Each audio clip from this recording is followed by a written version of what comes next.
오늘 설교 제목은 신앙생활 종합검진이라고 하는 제목을 가지고 함께 은혜를 나누겠습니다. 본문은 이사야 1장 2절부터 9절에 있는 말씀입니다. 우리나라에서는 2년에 한 번씩 성인들이 병원에 가서 무료로 건강진단을 받을 수 있도록 혜택을 주고 있습니다. 우리나라 사람들은 특히 건강에 매우 민감하고 중요하게 여기기 때문에 어떤 음식을 먹어야 건강하고 또 어떤 운동을 해야 건강한가 하는 등의 관심이 굉장히 큰 것을 볼 수가 있습니다. 그만큼 건강을 인생의 가장 큰 중요한 것으로 여기고 있기 때문입니다. 또한 종합건강진단을 통해서 몸이 좋지 않은 결과가 나오면 그 몸의 병을 고치고 치료를 하기 위하여서 많은 물질과 시간을 들이면서 거기에만 모든 정신이 가 있고 몰입해서 살아가는 것을 볼 수가 있습니다. 그래서 많은 사람들은 어떤 큰 병이 오기 전에 그 병을 미리 막고자 종합검진을 미리 하여서 병을 예방하고 건강을 지키기 위하여서 몸부림치는 것을 볼 수가 있습니다. 그래서 우리나라 옛말에도 이런 속담이 있지 않습니까? 건강을 잃으면 다 잃는 것이다. 건강을 잃으면 다 잃는 것이다. 그 정도로 건강을 굉장히 중요하게 큰 중요성을 두면서 살아가고 있는 것을 볼 수가 있습니다. 그러나 육신의 몸의 건강을 지키는 것도 매우 중요하지만 더욱 중요한 것은 따라서 합시다. 우리 영혼의 건강을 지키는 것이 더욱 중요하다고 성경은 말씀합니다. 육신의 몸의 건강을 지키는 것도 매우 중요하지만 더욱 중요한 것은 우리 영혼의 건강을 지키는 것이 더욱 중요하다라고 성경은 우리에게 말씀해 주고 있습니다. 그런데 참으로 안타까운 것은 많은 성도들이 육신의 건강은 민감히 생각하고 중요하게 여기면서 정작 가장 중요한 자신의 영혼의 건강은 민감하지 않고 중요하게 여기지 않는 것을 볼 수가 있습니다.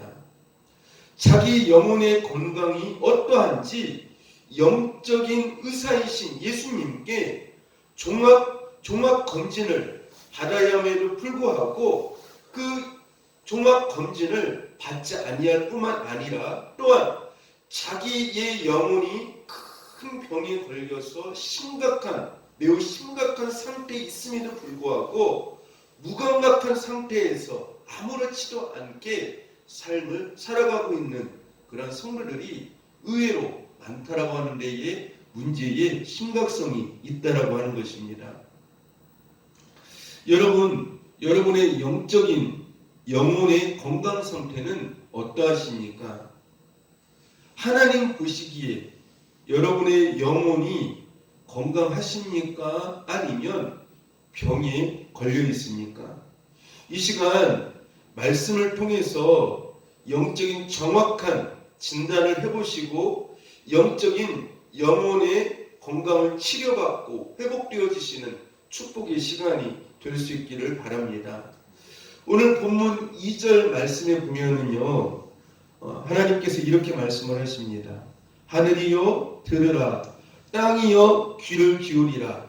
여호와께서 말씀하시기를 내가 자식을 양육하였거늘 그들이 나를 거역하였도다. 이렇게 말씀을 합니다. 하나님께서는 왜 오늘 본문 말씀에서 하늘이여 땅이여 라고 지칭을 하시면서 하나님 말씀을 들으라라고 말씀을 하실까요?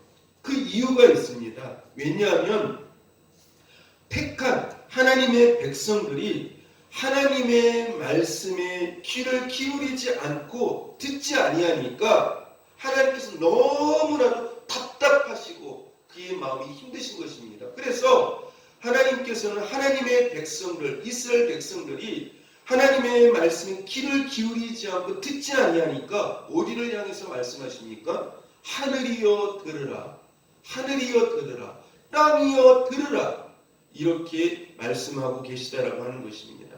그럼에도 불구하고 하나님께서는 뭐라고 말씀하고 있습니까? 이스라엘 백성들을 향하여서요. 따라서 합시다. 내 자식, 내 자식이라고 말씀을 하고 있습니다. 여호와께서 말씀하시기를 내가 자식을 양육하였거늘.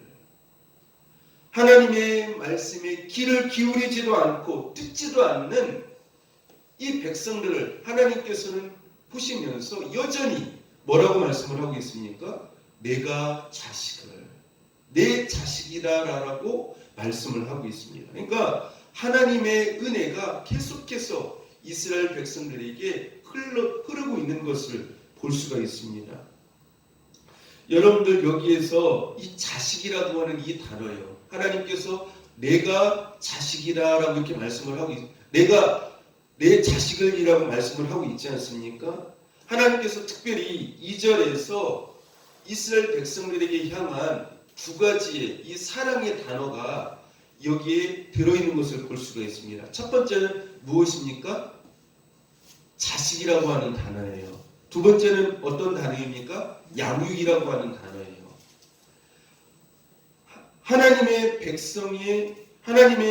백성들이 귀를 기울이지 아니하고 계속해서 불순종함에도 불구하고 자식이라고 하는 단어를 사용을 하고 있고 양육이라고 하는 단어를 사용하고 계시다라고 하는 것입니다. 여러분들 자식을 키워보셔서 아시겠지만 자식을 키울 때 여러분들 어떻습니까? 내가 낳은 그 자식을 향한 그 사랑이 엄청나지 않습니까? 나의 모든 것들을 그 자식에게 어떻게 해요? 다 공급을 해줘요. 공급을 해줍니다. 그래서 그 자녀가 행복할 수 있도록, 즐거워할 수 있도록 그 모든 것들을 다 공급을 해줘요. 그게 자식에 대한 사랑이에요. 그뿐만이 아니죠. 그 자식이 어떻게까지 사랑을 합니까? 희생을 하면서까지 사랑을 해요. 희생을 하면서까지요. 그게 바로 자식이에요. 심지어 생명까지 주어도 아깝지 않은 사람이 누굽니까? 자식이거든요.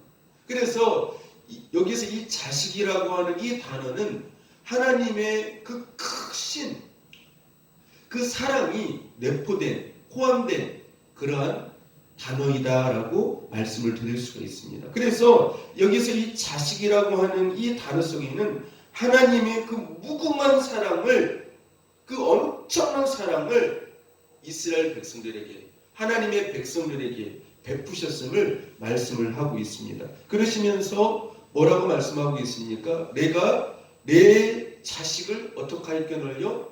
양육하였거늘. 이렇게 말씀을 하고 있습니다. 내가 내 자식을 양육하였거늘. 여기서 중요한 말씀은 이 자식이라는 단어와 더불어서 양육이라고 하는 말씀입니다. 양육이라고 하는 이 단어 속에는 또한 하나님의 무궁무진한 사랑이 이 안에 함축되어져 있습니다. 여러분도 아까도 말씀을 드렸지만 어린아이를 키워보셔서 다 아시겠지만 갓난 아이는 아무것도 할 수가 없습니다. 하나부터 열까지 부모가 모든 것을 다 해줘야만 살 수가 있습니다. 먹는 것, 대소변 보는 것, 옷 입는 것, 목욕하는 것 등 그 모든 것을 사랑으로 챙겨주지 않으면 이 아이는 살 수가 없고 자랄 수가 없습니다. 이 아이가 계속 자라면서도 부모는 그 희생을 통해 끊임없는 공급을 이 자식에게 해준다라고 하는 것입니다. 유치원, 초중고, 대학을 다닐 때에도 부모는 계속해서 공급을 해줍니다. 또한 직장에 취업해서도 결혼을 해서도 부모는 자녀에게 한없는 사랑으로 끊임없이 계속해서 큰 사랑과 더불어서 공급을 해준다라고 하는 것입니다. 한없고 끊임없는 희생적인 부모의 사랑을 가리켜서 무엇이라고 말을 합니까? 양육이라고 말씀을 하고 있는 것입니다. 양육. 그러므로 이 양육이라고 하는 단어 속에는 하나님께서 계속해서 흘러내보내시는 그 공급의 사랑과 더불어서 희생적인 그 사랑이 이 양육이라고 하는 또 자식이라고 하는 이 단어 속에 포함되어 있다라고 하는 것입니다. 부모의 사랑도 이렇게 큰데 하나님의 희생적인 사랑은 이보다 더 크다라고 말씀을 하고 있습니다. 육신의 부모가 자식을 버릴 리는 없겠지만 설령 육신의 부모가 자식을 버린다 할지라도 나는 결코 너를 어떻게 한다고요? 버리지 않는다라고 하나님은 말씀을 하고 있습니다. 하나님은 이 세상의 모든 자연 만물을 동원하시어서 우리에게 엄청난 공급의 은혜를 주십니다. 또한 하나님의 크신 손과 천사들을 통하여서 지켜주실 뿐만 아니라 말씀과 성령과 예수 그리스도의 그 놀라운 십자가의 사랑으로 성도들을 하나님의 자녀로 삼으셔서 양육시켜 주시는 그 엄청난 축복을 우리에게 주고 계시다라고 하는 것입니다. 이러한 하나님의 놀라운 사랑을 이스라엘 백성들이 받고 살았음에도 불구하고 이스라엘 백성들은 하나님께 등을 돌리고 거역하는 영혼이 병든 삶이었음을 말씀해 주고 있습니다. 병든 삶이었다라고 하는 것이에요. 이들의 삶의 자세가 하나님 앞에서 어떠하였는가를 하나님은 오늘 본문에서 말씀해 주고 있습니다. 아까도 말씀드렸지만 하나님께서는 이스라엘 백성들을 자식으로 그 엄청난 그 사랑 가운데 이들을 양육해 주시고 공급해 주시는 그 어마어마한 그 사랑을 받고 있음에도 불구하고 이들은 하나님께 대한 이들의 삶의 자세가 중심의 모습이 어떠했는가를 오늘 2절부터 4절에서 말씀해 주고 있습니다. 같이 한번 읽어봅시다. 자, 시작. 하늘이여 들으라, 땅이여 귀를 기울이라. 여호와께서 말씀하시기를 내가 자식을 양육하였거늘 그들이 나를 거역하였도다. 소는 그 임자를 알고 나귀는 그 주인의 구유를 알건만은 이스라엘은 알지 못하고 나의 백성은 깨닫지 못하는도다 하셨도다. 슬프다 범죄한 나라요 허물진 백성이요 행악의 종자요 행위가 부패한 자식이로다. 그들이 여호와를 버리며 이스라엘의 거룩하신 일을 만운히 여겨 멀리하고 물러갔도다.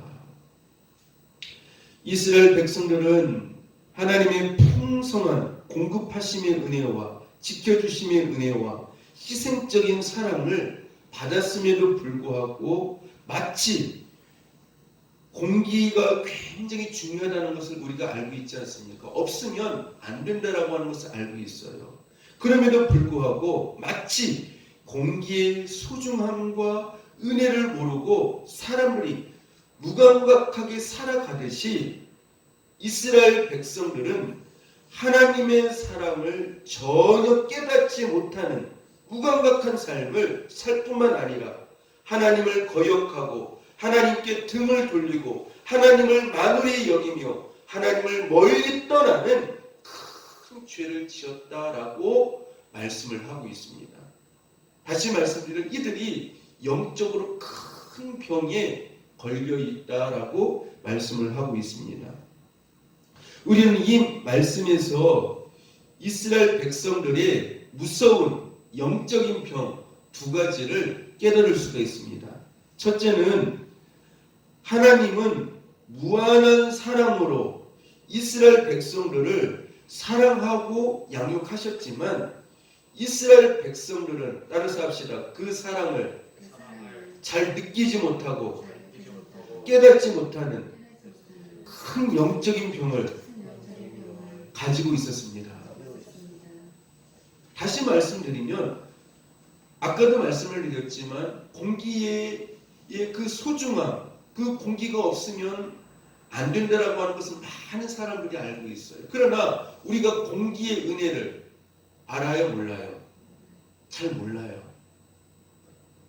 그 공기가 주는 그 은혜에 대하여서 우리는 감사할 줄 몰라요. 깨닫지를 못해요. 무감각한 그런 삶을 살아가고 있듯이 하나님의 은혜와 사랑에 무감각한 병을 가지고 있었다라고 하는 것이죠. 따라서 합시다. 영적인 나병을 가지고 있었습니다. 여러분들 나병이 어떤 병입니까? 살이 썩음에도 불구하고 어떻게 해요? 그 자기의 지체가 썩어서 떨어져 나감에도 불구하고 고통이나 통증을 알지 못하는 무서운 병이죠. 하나님의 은혜를 느끼지 못하고 깨닫지 못하는 무감각한 영적인 나병을 오늘날 많은 성도들이 가지고 심각한 그러한 상태에 살고 있다라고 성경은 말씀해 주고 있습니다. 두 번째 영적인 큰 병은 무엇일까요? 하나님을 거역하고 하나님께 등을 돌리며 하나님을 멀리 떠나서 삶을 살음에도 불구하고 따라서 합시다. 그것을 죄로 전혀 여기지 않고 무감각하게 살고 있는 무서운 병을 가지고 있었다는 것입니다. 두 번째 무서운 병이 뭐냐면요. 하나님을 거역하고 하나님께 등을 돌리며 하나님을 멀리 떠나서 삶을 살음에도 불구하고 그것을 전혀 죄로 여기지 않고 무감각하게 살고 있는 무서운 영적인 나병을 가지고 살고 있다라고 하는 것입니다. 이 두 가지의 병이 이스라엘 백성들을 더욱더 심각하게 그들의 영혼을 죽어가게 만들고 그들을 멸망하게 만들고 그들을 영적으로 눌리게 만들고 그들의 무서운 심판의 자리로 그들을 가게 만든다라고 하는 것입니다. 또한 우리는 이 말씀에서 하나님의 마음을 깊이 느낄 수 있는 말씀들을 우리가 보게 되어집니다. 하나님께서 이렇게 한탄하십니다. 본문 2절 말씀에 보시면은요. 내가 자식을 어떻게 하였거늘 양육하였거든 그들이 나를 어떻게 하였도다 거역하였도다. 그러니까 내가 자식을 양육하였거늘 이 말씀은 무엇이에요? 자식이라고 하는 단어, 양육이라고 하는 이 단어 중에는 엄청난 하나님의 사랑이 그 안에 담겨져 있는 단어라고 말씀을 드렸어요. 그러니까 엄청난 하나님의 은혜와 사랑을 자식처럼 여기면서 자식으로 여기면서 이들에게 엄청난 은혜와 사랑을 베풀었음에도 불구하고 이들이 나를 어떻게 했다라는 것이에요. 거역해야 했다라는 것이에요. 그 다음에 3절 한번 보십시다. 하나님께서 또 한탄하시는 말씀이 나와요. 미물인 소도 그 임자를 알고 나귀는 그 주인의 구유를 알건만은 이스라엘은 알지 못하고 깨닫지 못하는도다. 소도 그 임자를 안다라는 것이에요. 나귀도 그 주인의 구유를 안다라고 하는 것이에요. 그래서 미물인 이 짐승들조차도 그 주인이 누구인가를 알아서 그 주인의 말에 따라서 어떻게 해요? 그대로 순종하고 따라가는데 유독 이스라엘 백성들만은 그 임자가 누구인가를 알지 못하고 누가 주인인가를 깨닫지 못하고 엉뚱한 것에 치우쳐서 삶을 살아간다. 이렇게 말씀을 하고 있습니다. 특별히 본문 4절에 보면 하나님께서 뭐라고 표현하십니까? 초반절에요. 따라서 합시다. 슬프다. 따라서 합시다. 슬프다. 누가 슬프다고 말씀하시고 계신 거예요? 하나님께서 슬프다라는 것이에요. 내 자식을 양육하였는데 그들이 나를 거역하였고 미물인 소도 임자를 알고 나귀도 그 주인의 구유를 알건만은 이스라엘은 알지 못합니다. 그냥 하나님께서 그러시면서 슬프다. 하나님께서 이렇게 말씀을 하세요. 그들이 여호와를 버리며 이스라엘의 거룩하신 일을 어떻게 여겨요? 만홀히 여겨. 만홀히 여긴다고 하는 말은 하나님을 가볍게 여긴다는 것이에요. 가볍게 여겨. 가치 없게 여겨. 그리고 어떻게 했다고 말씀하고 있습니까? 멀리하고 물러갔도다. 멀리하고 떠나갔다는 것이에요. 그들의 마음이 멀리 떠나갔다는 것이에요. 이러한 모습이 오늘날 많은 성도들의 모습이 아닙니까? 오늘날 많은 성도들이 신앙생활을 하면서 무엇이 인생의 진정한 문제입니까? 우리는 인생의 문제를요, 자기의 어떤 기준을 가지고 시각을 가지고 인생의 문제를 말할 때가 참 많아요. 그래서 눈에 보이는 환경과 상황이 힘든, 내가 볼 때 나를 힘들게 하고 어렵게 하고 막히게 만들고 실패하게 만드는 그런 것들만이 내 인생의 문제라고 할 때가 많습니다. 그런데 성경은 이러한 것이 내 인생의 진정한 문제의 본질이 아니다라고 말씀을 하고 있습니다. 그러면 우리 인생의 진정한 문제의 본질은 무엇이냐? 따라서 합시다. 내 마음의 중심이 하나님께 향해 있지 않은 것이 문제이고 하나님과 바른 관계가 되어 있지 않은 것이 문제이고 하나님을 만홀히 여겨 멀리 떠나는 것이 삶의 문제임을 말씀하고 있습니다. 인생의 진정한 문제가 무엇이라고요? 우리는 내 기준과 내 시각을 가지고 내가 힘들고 내가 어렵고 내가 실패하고 내가 답답하고 상황이 안 좋은 것, 이런 것만이 내 인생의 문제라고 말을 하고 있어요. 그런데 이것은 인생의 진정 본질의 문제가 아니라는 것이에요. 우리 인생의 진정한 본질의 문제는 무엇이냐? 나의 중심이, 내 삶이 하나님을 향해 있지 않다라는 것이에요. 하나님과 바른 관계가 되어 있지 않다라고 하는 것입니다. 하나님을 만홀히 여긴다라고 하는 것이에요. 하나님을 내 인생의 임자로, 주인으로 여기면서 살고 있지 않다라고 하는 것이 인생의 가장 심각한 본질의 문제이다라고 말씀을 하고 있습니다. 이것이 인생의 진정한 문제이고 막힘이고 실패인데, 이러한 것을 인생의 진정한 문제로 인식하면서 살아가는 성도가 그리 많지 않다는 데에 문제의 심각성이 있다라고 하는 것입니다. 따라서 봅시다. 현실적인 문제가 문제의 본질이 아니라 영적인 문제가 우리 인생의 문제의 본질이라고 성경은 말씀합니다. 굉장히 중요한 말씀이에요.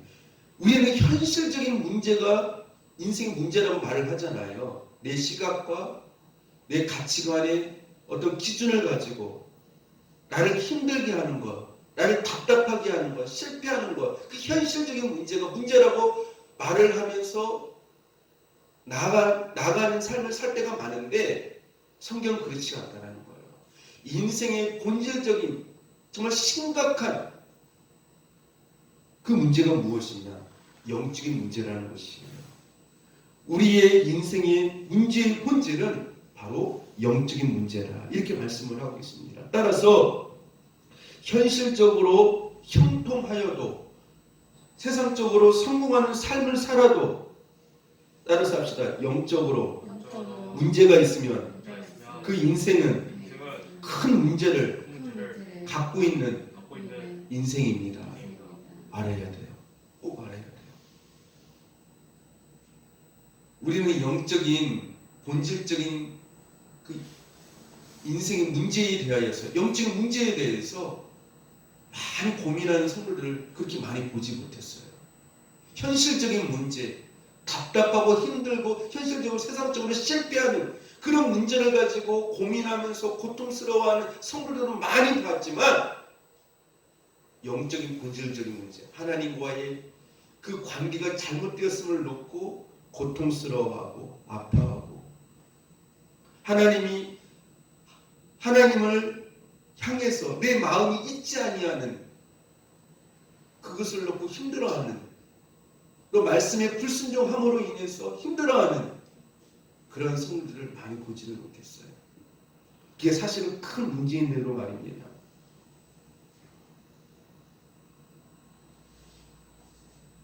여러분, 육신적인 병도 얼마나 두렵고 무섭습니까?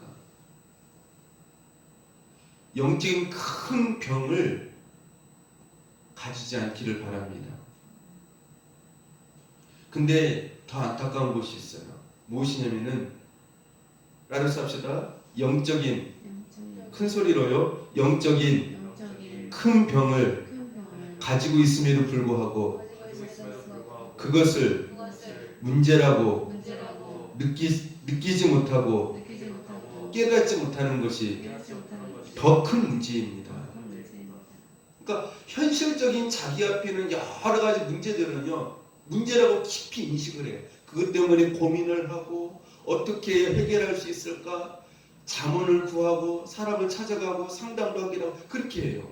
그런데 하나님과의 그 관계적인 측면에서 영적으로 잘못되어져 있음에도 불구하고 그 영적인 문제가 내 인생에 있어서 그 영적인 문제가 잘못되어지면은 내 인생이 무너지고 파괴되어질 수 있는, 파멸되어질 수 있는 심각한 상태임에도 불구하고 그 영적인 문제에 대해서는 문제라고 그것을 느끼지 못하고 깨닫지 못하는 것이 더 큰 인생의 문제라고 하는 것입니다. 여러분들 현실적인 문제를 놓고도 기도해야 되겠지만, 하나님 앞에 나가야 되겠지만, 고민해야 되겠지만, 영적인 부분에서 하나님과의 그 관계적인 측면에서 잘못되어졌을 때 그것을 더 문제시하면서 여러분들이 그걸 놓고 고민하며 기도하며 하나님 앞에 나갈 수 있기를 바랍니다. 현실의 삶이 막히고 실패하고 무너지는 것은 그 배후에, 따라서 합시다, 더 큰 본질적인 영적인 문제가 있기 때문임을 알아야 합니다. 우리가 현실의 삶이요, 막히고 실패하고 무너지는 것은 그 배후에 더 큰 본질적인 문제가 있다라고 하는 것이죠. 어떤 문제요? 영적인 문제가 그 안에 있기 때문에 그래요. 그래서 여러분들이 현실적인 그 문제를 통하여서 영적인 문제를 해결할 수 있기를 축복합니다. 근데 많은 사람들이 현실적인 문제를 해결하려고 하는데 영적인 문제는 해결하려고 하지 않아요. 해결하려고 하죠. 그거는 마치 무엇과 같습니까? 속은 곰고 썩어서 더 고통스러워지는데 고통을 어떻게 하는 거예요? 치료하는 것과 같은 것이에요.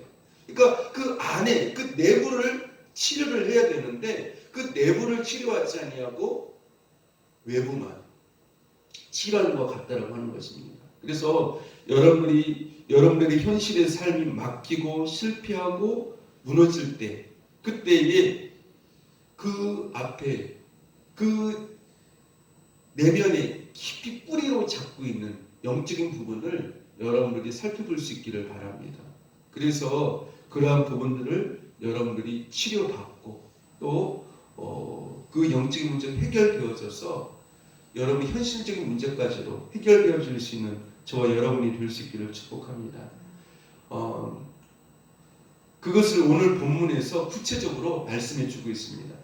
그래서 아까 조금 전에도 말씀을 드렸지만은요, 본문 2절부터 4절까지는 이스라엘 백성들의 잘못된 영적인 삶에 대하여서 하나님께서 지적을 하셨죠. 그렇죠?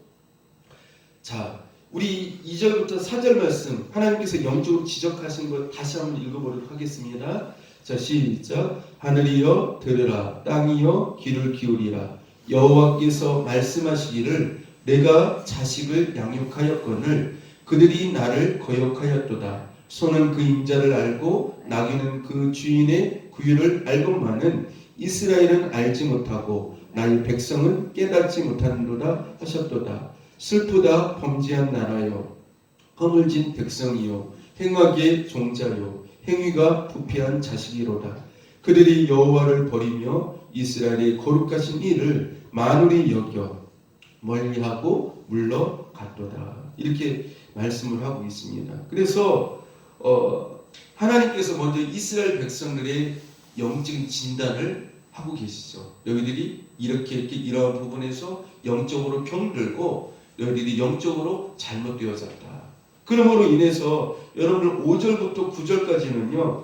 이 잘못된 영적인 삶의 결과가 어떻게 오는가, 그 결과를 5절부터 9절까지 말씀해 주고 있습니다. 같이 한번 읽어봅시다. 5절부터 9절이요. 시작. 너희가 어찌하여 매를 더 맞으려고 폐역을 거듭하느냐. 온 머리는 병들었고 온 마음은 피곤하였으며 발바닥에서 머리까지 성한 곳이 없이 상한 것과 터진 것과 새로 맞은 흔적뿐이거늘 그것을 짜며 싸매며 기름으로 부드럽게 함을 받지 못하였도다. 너희의 땅은 황폐하였고 너희의 성읍들은 불에 탔고 너희의 터지는 너희 목전에서 이방인에게 삼켜졌으며 이방인에게 파괴된 같이 황폐하였고 딸 시온은 포도원의 망대같이 참외밭의 원두막같이 에워싸인 성읍같이 겨우 남았도다. 만군의 여호와께서 우리를 위하여 생존자를 조금 남겨두지 아니하셨다면 우리가 소름 같고 고무라 같았으리로다. 아멘. 자, 아까도 말씀을 드렸지만 2절부터 4절까지는 하나님께서 이스라엘 백성들을 영적으로 어떻게 해요? 종합 검진을 하신 거예요. 너희들이 영적인 건강이 이렇게 안 좋다. 그렇죠? 그리고 너희들이 현재 이러한 삶을 살고 있다. 그렇죠? 그래서 그 영적으로 굉장히 너희들이 병이 악화되어 있고 잘못되어졌다. 그래서 그 영적으로 악화된 그 병으로 인하여서 5절부터 어떠한 결과가 왔느냐 하나님께서 말씀을 해주고 있죠. 하나님께서 5절의 첫 번째 무엇을 되셨다라고 말씀을 하고 있습니까? 매를 더 맞으려고. 하나님께서 뭘 되셨다는 거예요? 매를 되셨다는 거예요. 매를 더 맞으려고. 이게 더라는 말씀이 또 무서운 말씀이죠. 매를 더 맞으려고. 무엇을 거듭하느냐? 폐역을 거듭하느냐. 폐역을 거듭하느냐. 그러면서 온 머리는 어떻게 하고요? 병들었고. 온 머리가 병들었다고 하는 말이 무슨 뜻일까요? 너희들이 생각하는 것이 뭐예요? 잘못되어졌다는 거예요. 육신적이고 세상적이고 자기 중심적이고 이 머리가 병들었다는 것이에요. 온 마음은 어떻게 하여? 피곤하며. 그러니까 영적으로 눌리니까 얼마나 피곤하겠어요. 그렇죠? 얼마나 피곤. 하나님께 또 맞으니까 얼마나 고통스럽겠어요. 6절 보십시다. 발바닥에서 머리까지 어떠한 것이 없다고요? 상한 것이 없대요. 상한 것이 없고 또 상한 것과 터진 것과 새로 맞은 흔적뿐이거늘 그것을 짜며 싸매며 기름으로 부드럽게 함을 받지 못하였다. 상한 것이 없고 상한 것과 터진 것, 새로 맞은 흔적뿐이다. 하나님께서 이스라엘 백성들에게 저주는 내리시지 아니하시면 계속해서 이들이 깨닫지 못하고 하나님 앞에 등을 돌리고 삶을 잘못 살게 되어지니까 영적으로 병든 삶을 살게 되어지니까 어떻게 해요? 하나님께서 계속해서 사랑의 징계를 하시는 것을 볼 수가 있습니다. 실제로 한번 보세요. 자, 5절, 6절은 그들의 자신이 하나님 앞에서 매를 맞아서 굉장히 고통스러운 그런 상황 가운데 있고요. 7절, 8절은요. 그가 사는 그 주변의 환경들이 어떤가를 말씀해 주고 있어요. 자, 너희 땅은 어떻게 하였고요? 황폐하였고 너희 성읍들은 불에 탔고 너희의 터지는 너희 목전에서 이방인에게 삼켜졌으며 이방인에게 파괴된 같이 황폐하였고 딸 시온은 포도원의 망대같이 참외밭의 원두막같이 에워싸인 성읍같이 겨우 남았도다. 만군의 여호와께서 우리를 위하여 생존자를 조금 남겨두지 아니하셨더라면 우리가 소돔과 같고 고모라 같았으리로다. 주변이 어떻게 되었다는 거예요? 이스라엘 백성들이 살아가는 그것이 황폐화됐다는 것이에요. 너무나도 힘들다는 것이죠. 삶이요. 그리고요. 성읍들이 불에 탔고 살집이 불에 탔고요. 또 토지가 어떻게 됐다고? 삼켜졌고 이방인들에게 파괴되었다. 그래서 하나님께서 이들에게 겨우 8절 말씀에 보면은 겨우 그 다음에 9절 말씀에 보면은 조금이라고 하는 단어. 그러니까 겨우 어떻게 해요? 밥만 먹을 수 있을 정도로만 하나님께서 이들을 징계하시는 것을 볼 수가 있어요. 그래서 여러분들 영적으로 종합검진을 잘 할 수 있기를 축복합니다. 여러분들 육신적으로 2년에 한 번씩 종합검진 나라에서 해주는 그걸 꼭 받지 않습니까? 그 정도로 굉장하게 어떻게 해요? 꼭 받잖아요. 그래서 그 건강을 하지 않습니까? 그리고 그 외에 또 건강에 더 민감하신 분들은 어떻게 합니까? 돈을 더 내고 또 다른 그러한 그 자기 몸의 중요한 부분들을 어떻게 해요?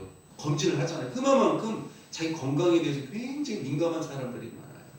여러분 그런 거와 같이 여러분의 영혼의 건강에 대해서 민감할 수 있기를 바랍니다. 하나님 앞에서요. 아셨죠? 그래서 영혼이 먼저 건강하셔야 돼요.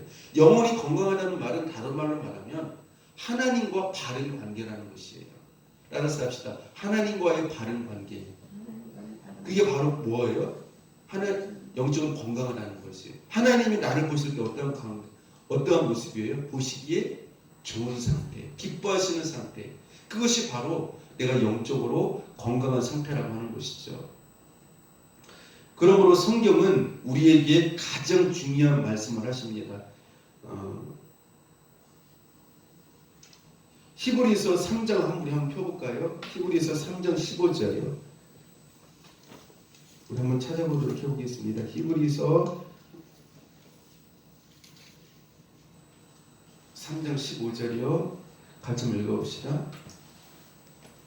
하나님께서 우리에게 가장 중요한 말씀 해주세요. 자, 시작. 성경이 일렀으되 오늘 너희가 그의 음성을 듣거든 경노하시게 하던 것 같이 너희 마음을 어떻게 하게 하지 말라? 완고하게 하지 말라 하였으니. 이 세상에서 가장 저주라고 볼 수가 있겠죠. 그 사람이 어떤 사람이 저주받은 사람일까요? 세상적으로 실패한 사람이요? 성공하지 못한 사람이요? 몸이 약한 사람이요? 아니에요.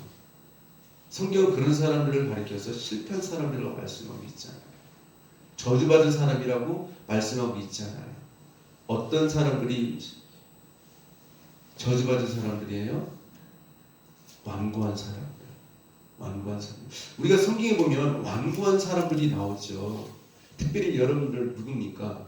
가장 그 하나님 말씀 앞에서 마음이 완고했던 사람이 있죠. 바로 왕이 그렇고요. 또 그 다음 이스라엘에게서 누굽니까? 사울 왕이 하나님 말씀 들음에도 불구하고 회개하지 않아요. 굉장히 완고한 것을 볼 수가 있어요. 그러니까 영적으로 굉장히 심각한 병을 앓고 있는 사람들이죠. 여러분들 우리가 신약에 가서 여러분 가룟 유다가 어떻게 합니까? 예수님께서 심지어 어떻게 해요? 너희 중에 떡을 넣는 자가 나를 팔자라고 분명히 말씀하셨는데 마음을 완고하게 해요. 가룟 유다가요. 그렇죠? 그래서 결국 예수님을 팔고 버림받는 것을 볼 수가 있어요. 그래서 우리가 이 세상을 살아가면서 가장 중요한 영적인 건강의 축복을 받아야 되는데 그것은 뭐냐? 마음이 하나님 앞에서 말씀 앞에서 완고하지 않는 것이에요. 여러분 이 기도를 놓고 끝까지 기도할 수 있기를 축복합니다. 그래서 이 부드러운 심령을 갖는 것이 굉장히 중요해요. 그래서 에스겔 11장 한번 펴봅시다. 이 말씀만 보고 말씀을 마치도록 하겠습니다. 에스겔 11장 19절이에요. 에스겔 11장 19절 20절 말씀입니다.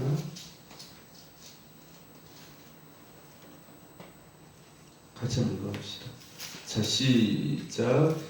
내가 그들에게 한 마음을 주고 그 속에 새 영을 주며 그 몸에서 돌 같은 마음을 제거하고 살처럼 부드러운 마음을 주어 내 율례를 따르며 내 규례를 지켜 행하게 하리니 그들은 내 백성이 되고 나는 그들의 하나님이 되리라. 아멘.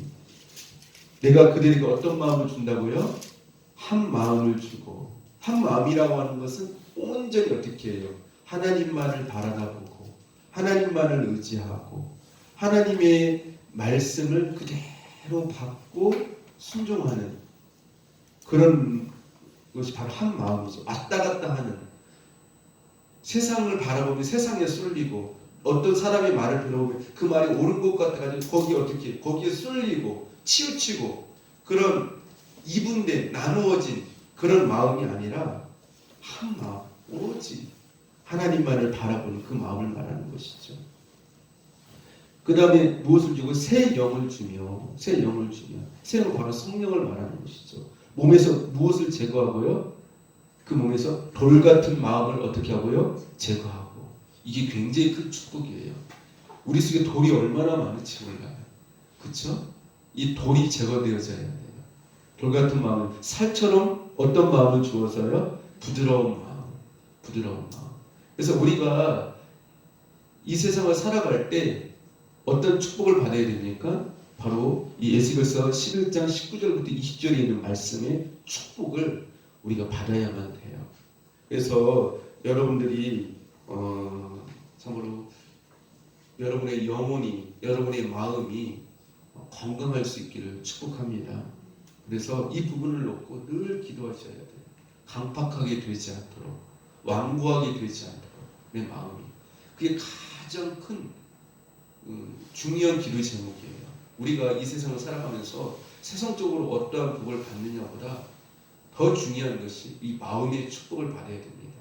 부드러운 심령의 복을 달라라고, 돌 같은 내 마음을 제거해 달라고, 하나님만을 바라보고 의지할 수 있는 마음을 달라라고 여러분을 기도할 수 있기를 바랍니다. 그래서 하나님 나라 갈 때까지 내 마음이 강팍해지지 않도록, 완악해지지 않도록, 완고되지 않도록 이 부분을 놓고 기도하심으로 우리의 영혼이 복을 받을 수 있기를 바랍니다. 그래서 성경은 그 사람이 복을 받았다라고 말을 할 때 그 사람이 세상적으로 얼마나 성공하고 많은 것을 가지고 잘 나가고 그런 어떤 높은 권세냐 그런 사람을 가리켜서 성경은 복 있는 사람이라고 말하지 않아요. 어떤 사람이 복 있는 사람입니까? 한 마음을 가진 사람, 그 마음 속에 돌이 제거되어진 사람, 살처럼 부드러운 마음을 가진 사람, 그래서 하나님의 율례를 따르고 지켜 행하는 그러한 사람, 영적으로 건강한 사람을 가리켜서 바로 복 있는 사람이다 이렇게 말씀을 하고 있습니다. 그래서 여러분들이 영적으로 건강할 수 있기를 축복합니다. 영적으로 건강하면 자연적으로 어떤 건강으로 따라올까요? 육신적인 건강으로 당연히 따라와요. 그래서 우리의 내면이, 우리의 영혼이 건강해야 됩니다. 그래서 여러분들 영적으로 올 한 해가 가기 전에 하나님 앞에서 영적인 의사이신 정확한 진단을 하신 그 예수님 앞에서 여러분의 그 영혼의 건강을, 마음의 그 건강을, 삶의 그 영적인 삶의 그 건강을 정확하게 받으셔서 어떤 부분이 잘못되었는가를 여러분들이 깨달으심으로 말미암아 영적으로 건강이 회복되어지시는 그러한 복된 삶이 되어주시고, 그래서 올 연말 이제 내년 초부터는 영적으로 건강하게 살아갈 수 있는 저 여러분 될 수 있기를 축복합니다. 기도하겠습니다. 하나님 아버지 감사합니다. 저희가 인생을 살면서 육신의 건강에 대해서는 굉장히 민감하고 중요하게 여기면서 건강하기 위해 모든 노력을 다하는데 정작 영적으로 내 영혼의 건강을 지키기 위해서는 너무나도 소홀하였고 무관심하였고 너무나도 무감각한 삶이었음을 고백합니다. 병든 삶이었음에도 불구하고 안일하게 삶을 살았음을 하나님 고백합니다. 이 시간 예수님께서 저희들의 영혼과 마음을 정확하게 진단하여 주셔서 약하고 병들고 잘못된 부분들을 우리 주님께서 치유하시는 축복을 허락하여 주시옵소서. 에스겔 11장 19절부터 20절에 있는 말씀, 내가 그들에게 한 마음을 주고 그 속에 새 영을 주며 그 몸에서 돌 같은 마음을 제거하고 살처럼 부드러운 마음을 주어 내 율례를 따르며 내 규례를 지켜 행하게 하리니 그들은 내 백성이 되고 나는 그들의 백성이 그들의 하나님이 되리라라고 하신 그 말씀이 저희의 삶 가운데 하나님 나라 갈 때까지 그대로 이루어질 수 있도록 축복하여 주시옵소서. 예수님 이름으로 기도합니다. 아멘.